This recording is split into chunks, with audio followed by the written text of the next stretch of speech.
Welcome to the Horse Trailer Post podcast, the show where we cover anything and everything related to the horse trailer industry. I'm your host, Brad Heath, owner and operator of Double D Trailers. With over 25 years of experience in the horse industry, I'm excited to bring you the latest news, tips, and insights into everything equine. Can't wait to share my passion for horses and horse safety with all of you. So saddle up and join me every other week for the Horse Trailer Post podcast.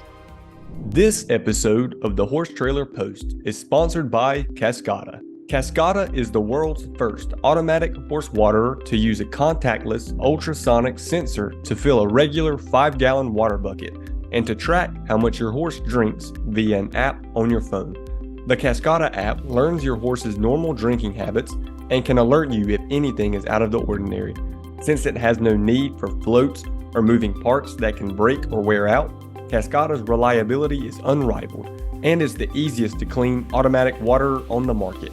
After 5 years of development and testing, Cascada launched to the public on June 1st of this year and is available to purchase now at www.cascadaequine.com. That's www.cascadaequine.com. Hi, everyone. Welcome to the Horse Trailer Post podcast. Today, we have Haley Smith. She's a member of the United States Equestrian Team. Her sport is equestrian vaulting. She's had a lot of accomplishments in her career, and we're so excited to have her on the podcast and learn more about Haley. So, Haley, welcome to our podcast. Thank you so much for having me. Yeah, I think it's super awesome that you are on the horse while we're doing this. So that's amazing. For those of us like myself who may not be familiar with equestrian vaulting, can you explain what it is and how it works? I mean, I'm familiar with pole vaulting, but I don't think that's related to what you're doing at all. Yeah, it's quite funny when people ask what sport I do. I say equestrian vaulting, and their first question is the horse jumping over a pole, or Right. what's involved with that? And basically, the way that we describe it is gymnastics and dance and acrobatics on top of a cantering horse. And it's quite similar when it's judged to something like ice skating or figure skating, how there's technical elements as well as artistic elements. But yeah, it's incredible sport where we have a really super connection with the horse, and we're able to do these 1 minute long, 2 minute long routines on top of the horse. Yeah, I watched some of your videos. My daughter, my 16-year-old, she was heavily involved in dance for several years, and you definitely have to be super strong and athletic to be able to do those things. And I saw the way you're, flipping on the horse. I'm like, wow. I mean, that's pretty impressive.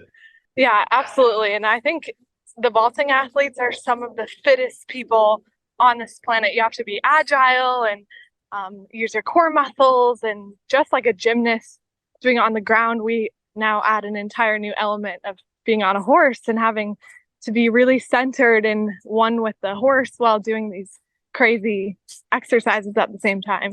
Right. Let's see. How did you get into equestrian vaulting, and maybe a little bit more about your background? So I'm from Denver, Colorado, proud Coloradan, and my family grew up on a farm. We always had horses, cows, pigs, chickens, all the animals. And I first began doing jumping at a local barn in Ken Carroll, Colorado. And then my mom found this little vaulting club in Golden, Colorado. And we're always trying different sports as kids. We did soccer and sort of the normal sports. And she said, there's a sport where you do gymnastics on top of the horses. Would you be interested in trying that? And my sister and I jumped on the idea, and we went up and we had one lesson there, and I was just hooked instantly. I thought it was so incredible. There were at the time really high level vaulters at this club, and just what they were doing on top of the horse, I looked at my mom and I said, Mom, I want to be that good. This is such a cool sport. And from that day on, I've been in love with the sport, and now being on the US team for many years, I'm always tried to be a strong advocate for the sport and share the sport, because I think a lot of people don't know about it. They know about dressage and jumping. And now it's funny, I'm actually converted to dressage after my vaulting career, but I'm just loved the sport. And I think it's such an incredible way for people to be involved in horses, and especially start as a young kid. It's one of the best equestrian sports where you don't have to have a lot of money to start. It's a big team sport, sort of like soccer. It's a nice club dynamic. So I think it's a really fascinating sport where lots of people from different diversities and cultures can get involved in horses in a different way. Yeah, heck yeah. How old were you when you started? Do you know? I was 10. Normally we have a vaulting club here in California. They're normally starting around, as little as 4 or 5. So it's funny, people say at 10 years old, that's a little bit late to start vaulting, but Right. yeah. So we talked about a couple minutes ago the fitness aspect of it. Can you let our audience know, how do you train for equestrian vaulting, both in terms of your physical fitness and, of course, working with the horse? Yeah, so we think of just how our horses need the physical training. Vaulters are athletes in their own way. So the horses are often, for vaulting, trained in dressage, and we're really trying to teach them how to have really good balance themselves and strong development through their own bodies. But then on the side, vaulters aren't doing all of the work on top of the horse. There's a lot of work in gymnastics and dance and physical training. So when I was competing heavily for the team in 2021, we had a professional gymnastics training 3 times a week, and then physical, like sports training, where we're lifting a bit of weights as well as our own body weight. And then we would have a dance class during the week. So sort of trying to be all around athletes, well balanced in different ways. And do you work with the same horse all the time? What's the relationship with the horse? You guys have to work together as a team for sure. Yeah, that's a great question. It's interesting with vaulting because when you compete internationally, sometimes you will jump on a horse that you've maybe just tried for 2 weeks before. So you don't always have to be on the same horse at championships. They're often in Europe. And so we will borrow a horse instead of bringing our own horse from the States over to Europe. It's interesting. Like in dressage, you would never just borrow someone else's dressage horse for the competition. But in vaulting, the beauty of the sport is that you should be able to adapt to any horse. Okay. Yeah. So we have 10 vaulting horses here at our own club, and the vaulters go on all of the different types of horses. It's really incredible for the mind and the body of the rider, because you learn how to adapt to so many different types of horses, from a horse that has a really big movement to one that's maybe a little spooky. You have to really become a totally well-rounded rider and athlete. Well, let's see. So with that said, what does your daily schedule look like? Just kind of walk us through that a little bit. So I'm really lucky. During COVID, I was on campus in school. I'm at a San Francisco university. But during COVID, I moved to the Equestrian Center. So I am one of the only people who's here full time. So I'll wake up and I feed all of the horses their morning breakfast, and then I get straight to work. I'm responsible for riding all of the vaulting horses. We have some dressage horses here.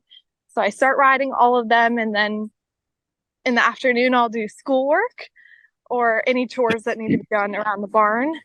And I also work for a company called Clip My Horse TV, which is one of the leading broadcasters for international and national competitions in the equestrian world. So I work on their social media team, and sometimes I'll travel for interviews. I was just in Florida interviewing Chester Weber and Laura Kraut. So I like to live a very interesting and kind of like free-flowing life. Yeah. So how much traveling do you do? Are you all over the U.S.? I heard you mention Europe. Yeah, when I was on the team, we were traveling all of the time. We spent, in 2021, we spent the whole summer in the Netherlands training. And then when you're in top competition frame, we're normally traveling to Austria and Switzerland and France and Germany all over the summer, competing. So yeah, we're quite busy. Now I'm a little bit more settled, not traveling as much unless it's with Clip My Horse and for work. Yeah. So when you're preparing for these competitions, is it like you have some mental and emotional aspects going on at this high level of competing? Are you nervous? How does that work? Definitely. It's a tricky sport because it takes so much mental aptitude and so much focus and precision and really being one with the horse. Right. And we obviously can do these big routines and tricks on the ground or on a stationary barrel, but to do them under a lot of pressure and on top of a horse who's also a little bit nervous at the same time in competition, that's where you really have to become mentally super focused and calm and really just confident with what you're able to do to then bring that confidence onto the horse to be able to do your routine. So and I think go ahead. Yeah, to answer your question a little bit about what the preparation looks like, our team is often doing a lot of mental training, and before competition we'll do a lot of visualization and walking through our routines in our head, joining together as a team and discussing anything that maybe someone's thinking about or nervous about, and then we kind of all come together and we make it happen. If there's a mistake on the horse in the routine, where you really learn as a vaulter to be adaptive and to work well with other people. So like, let's say I'm slipping off the horse, my teammate will lend out a hand and help me stay on the horse. We're all really working well together. Speaking of competitions, do you have anything coming up in the future? It's quite exciting. I haven't made an announcement yet, but I just got a job working as a rider in Denmark for Blue Horses. So I will be moving June 20th to Denmark for. Wow. Yeah. Fun stuff. Congratulations. Good for you. Yeah. So for the guys and the gals listening, what advice would you give someone who's interested in maybe getting started with equestrian vaulting? I think it's such a fascinating sport, and if someone doesn't want to do it competitively or full time, I think every rider should just try it out at least one time. Take a lesson. Often vaulting clubs will do a free lesson the first time, and it's really an incredible way to adapt the way that you're riding. Maybe you're a jumper or a dressage rider or a reiner. No matter what it is, I think it's always helpful as a rider to open your toolbox and to try other things. And so I think just reach out to a local club. There's clubs all around the US. There's a website called the American Vaulting Association. It's like americanvaulting.org, I believe. And you can just find a club on there and check out taking a lesson and just try it out for the first time. Okay, nice. And before we wrap it up, let's see, what do you consider to be your greatest accomplishment or the most memorable moment of your career thus far? I think the most memorable moment was in 2021. It was the year after COVID. It was a really hard year for us because we weren't allowed to vault for nearly 6 months because vaulting is a close contact sport with humans, obviously, more than one person on a horse. Right. And so after that year, we had a really successful senior team that was looking forward to the championships. We weren't allowed to train. We weren't allowed to compete for a year. But our team, after the big intense year of COVID, we band back together and we had just an incredible mindset, motivation behind our team. And we stuck it through the championships in 2021. And we ended up winning a bronze medal in the squad division and a bronze medal with our pas de deux. And it was one of the most successful championships the U.S. vaulting team has ever had. And I think it was really because we were just one. We were one with our horse, who we brought all the way from California to Budapest, Hungary. We were one together, especially after something so severe like COVID that sort of pulls humans apart. And it was really challenging for many people. I think this was a great opportunity to join back together and accomplish something as one. Yeah. Anything else you'd like to share before we wrap up? We're good on this end. I think that's great. Thank you so much for having me. Thanks for being on our podcast. It was so nice to meet you and learn more about equestrian vaulting. Hopefully we can, share this with, online and YouTube and Spotify, different things, and educate others about this sport so that we can continue to grow our industry. So again, thank you for taking your valuable time to do this. We really appreciate it. Absolutely. Thank you so much. All right. We'll catch you later. Thanks. Bye. Bye.